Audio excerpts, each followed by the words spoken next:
एक भारतीय होने के नाते ये खबर मुझे आपको बताने में शर्म आ रही है।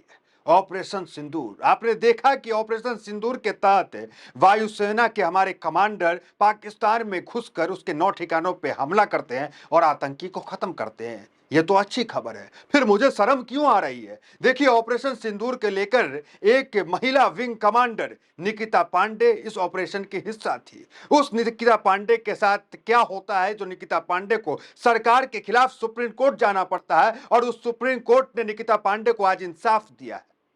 यही वो खबर है जिसे बताने में मुझे शर्म आ रही है। देखिए, ऑपरेशन सिंदूर को लेकर देश में पोस्टर लग रहे हैं प्रधानमंत्री नरेंद्र मोदी के। धन्यवाद किया जा रहा है प्रधानमंत्री नरेंद्र मोदी को। प्रधानमंत्री मोदी स्वयं कह रहे हैं कि हमारे रगों में खून नहीं, सिंदूर बह रहा है। एक तरफ प्रधानमंत्री मोदी के रगों में सिंदूर बहता है, बीजेपी जो है तिरंगा यात्रा करती है प्रधानमंत्री मोदी के साथ, और ऑपरेशन सिंदूर की टिकट पे, जो रेलवे की टिकट है, उस पे फोटो छपती है, होर्डिंग्स लगती है सड़कों पे। लेकिन जो विंग कमांडर हमारे हैं, वायुसेना के जो सेना है, उसके साथ क्या हुआ? जो ना सिर्फ ऑपरेशन सिंदूर में बल्कि ऑपरेशन बालाकोट का भी हिस्सा रही है, जिसके बारे में हम बात कर रहे हैं, निकिता पांडे, उसकी नौकरी उससे छीन ली गई। और वो wing commander Nikita Pandey supreme court गई और सुप्रीम कोर्ट में मुझे आज इंसाफ मिला है।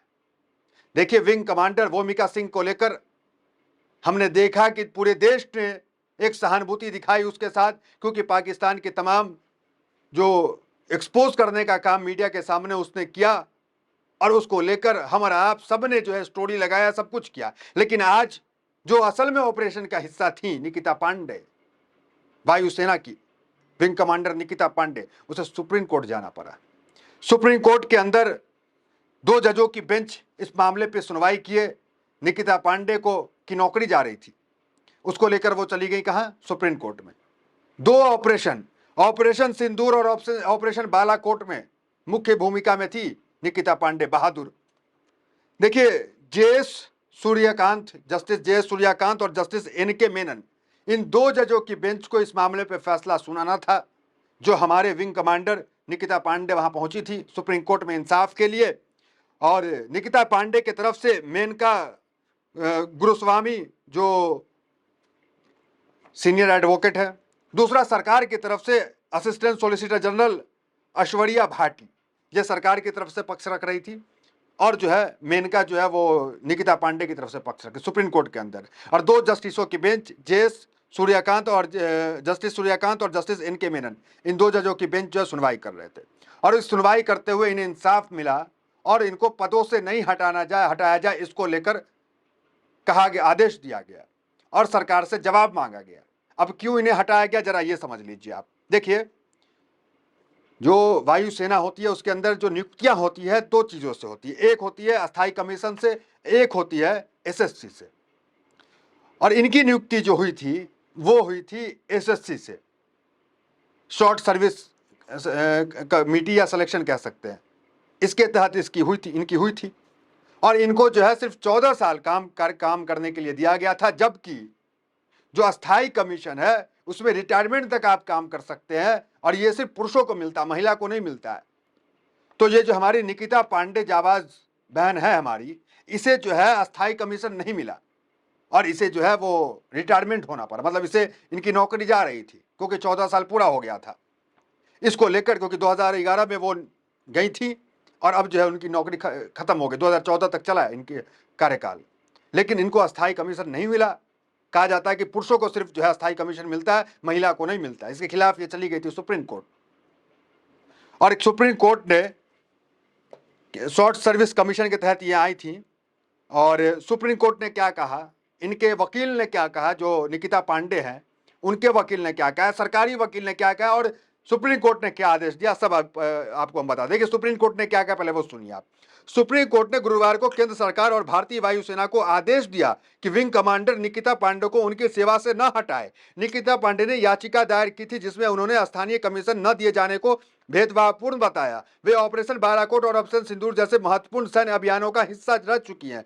जस्टिस सूर्यकांत और न्यायमूर्ति एन कोटेश्वर सिंह की बेंच ने केंद्र और वायुसेना से मामले पर जवाब मांगा है। केंद्र से भी जवाब, मतलब सरकार से भी जवाब मांगा और वायुसेना से भी जवाब मांगा कि इनको जो है वो स्पेशल वो क्यों नहीं मिला अस्थायी कमीशन, क्योंकि ये जो है शॉर्ट सर्विस कमीशन के तहत आई थी और पुरुष को मिल जाता है, इन महिला को नहीं मिला, जबकि ये महिला तो जाबाज महिला है जो ऑपरेशन सिंदूर में भी थी, ऑपरेशन बालाकोट में भी थी। इसको लेकर बहस चल रही है। अब देखिए इस मामले पे जो सरकारी वकील हैं, वो सरकारी वकील ने क्या क्या जरा वो देख लीजिए। जो सरकार की तरफ से असिस्टेंट सोलिसिटर जनरल केस जो अपना बयान सरकार को दी, वो क्या दी देखिए। अतिरिक्त सोलिसिटर जनरल ऐश्वर्या भाटी ने बताया है कि निकिता ने सीधे सुप्रीम कोर्ट में याचिका दाखिल की है और यह प्रक्रिया का हिस्सा नहीं थी। उन्होंने कहा कि ये सभी महिला अधिकारी बेहद प्रतिभाशील है, लेकिन वायुसेना में कमीशन की एक तय प्रक्रिया है। इस प्रक्रिया के तहत कुछ अधिकारियों को 14 साल की सेवा के बाद हटाना पड़ता है या सुरक्षा बल की जरूरत होती है। सुप्रीम कोर्ट में मामले की सुनवाई के दौरान न्यायमूर्ति सूर्यकांत ने भारतीय वायुसेना की तारीफ करते हुए कहा कि हमारी वायुसेना दुनिया की सर्वश्रेष्ठ सेनाओं में से एक है। इन अधिकारियों ने जिस तरह का समन्वय और कौशल दिखाया है यह सराहनीय है। हम इन पर गर्व करते हैं क्योंकि इन्हीं की वजह से हम रात को चैन से सो पाते हैं। ये बातें सुप्रीम कोर्ट ने कही। अब देखिए इस मामले पे केंद्र सरकार से तो जवाब मांगा है सुप्रीम कोर्ट ने, वो जरा देख लीजिए। इस मामले पे सुप्रीम कोर्ट ने सुनवाई करते हुए न्यायमूर्ति सूर्यकांत और न्यायमूर्ति सिंह ने पीठ की केंद्र सरकार से जवाब तलब किया। पीठ ने केंद्र सरकार की ओर से अदालत में पेश अतिरिक्त सॉलिसिटर जनरल ऐश्वर्या भाटी से पूछा कि विंग कमांडर निकिता पांडे को अब तक स्थानीय कमीशन क्यों नहीं दिया गया, ये जवाब मांगा। इस पर अतिरिक्त सॉलिसिटर जनरल ऐश्वर्या भाटी ने कहा है कि यह निर्णय बोर्ड के मूल्यांकन के आधार पर किया जाता है। हालांकि निकिता के मामले पर विचार करने के लिए एक दूसरा समीक्षा बोर्ड तैयार किया जा चुका है। वो कह रही है एक बोर्ड तैयार किया जा चुका है, इस पर समीक्षा होगा और सब लोगों को जो है अस्थायी कमीशन नहीं दिया जाता है, 14 साल में रिटायर होता है। अब इनको जो है कहा जाता है कि जिनको अस्थायी कमीशन मिलता है उनको ही पेंशन मिलता है, सब कुछ मिलता है। तो ये जो जाबाज हमारी बहन थी, इसकी जो अस्थायी कमीशन के तहत क्यों नहीं बढ़ाया गया, 14 साल में क्यों इनकी सेवा समाप्त कर दी गई, और इस मामले को ही लेकर ही वो सुप्रीम कोर्ट गई थी। अब देखिए इस मामले पे जो इनके अधिवक्ता हैं निकिता पांडे के, वो क्या तर्क रख रहे हैं वो देखिए। और उसके बाद जो टीवी मीडिया पे हेडलाइंस चल रही है जो शर्मसार करती है, देखिए क्या उनके वकील ने कहा है, जो विंग कमांडर है उनके वकील ने। निकिता पांडे के वकील वरिष्ठ अधिवक्ता मेनका गुरुस्वामी ने अदालत को बताया कि पांडे का विषय फाइटर कंट्रोलर है। पांडे विशेषज्ञ फाइटर कंट्रोलर हैं। उन्होंने ऑपरेशन बालाकोट और हाल ही में हुए ऑपरेशन सिंदूर में सक्रिय भूमिका निभाई थी। उन्होंने भारतीय वायुसेना को एकीकृत कमांड और कंट्रोल सिस्टम में अपनी विशेषताएं से अहम योगदान दिया था। गुरुवार ने गोस्वामी ने कहा कि 2019 की नीति के चलते उन्हें जबरन सेवा समाप्त करनी पड़ी, जबकि उनका अनुभव और योगदान यह दर्शाता है कि वह अस्थायी कमीशन की हकदार है। उनका योगदान दर्शाता है कि अस्थायी कमीशन के हकदार है, लेकिन इनको जबरन जो है सेवा इनकी समाप्त की जा रही है। ये बातें अधिवक्ता ने कहा, जो विंग कमांडर निकिता पांडे के अधिवक्ता उन्होंने कहा। देखिए कितने शर्म की बात है, जो देश की सेना है हमारी, उसके अंदर उसके मन में कुछ भी इस प्रकार की चीजें नहीं होनी चाहिए।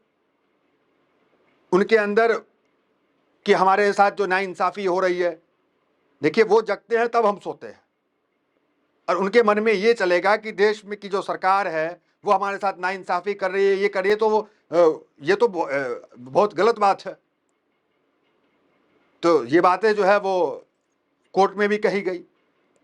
लेकिन ऑपरेशन सिंदूर को लेकर के सड़कों पे आप देख रहे हैं किस तरीके से किसकी तस्वीर लगाई जा रही है, होर्डिंग लग रहे हैं, और अब रगों में भी जो खून की जगह सिंदूर बह रहा है। लेकिन हमारी बेटी जो सिंदूर, हमारी बहन जो सिंदूर ऑपरेशन सिंदूर में थी, उसके साथ क्या किया गया। फिलहाल सुप्रीम कोर्ट ने सरकार से, केंद्र सरकार से और वायुसेना के जो अधिकारी हैं उनसे जवाब तलब किया और इनको इनकी नौकरी नहीं जाने के, मतलब सेवा समाप्त नहीं करने के लिए भी आदेश किया। एक बड़ी जीत यहाँ पे देखने को मिली सुप्रीम कोर्ट से। तो फिलहाल खबर इतना, मिलते अगले वीडियो से। बहुत बहुत धन्यवाद।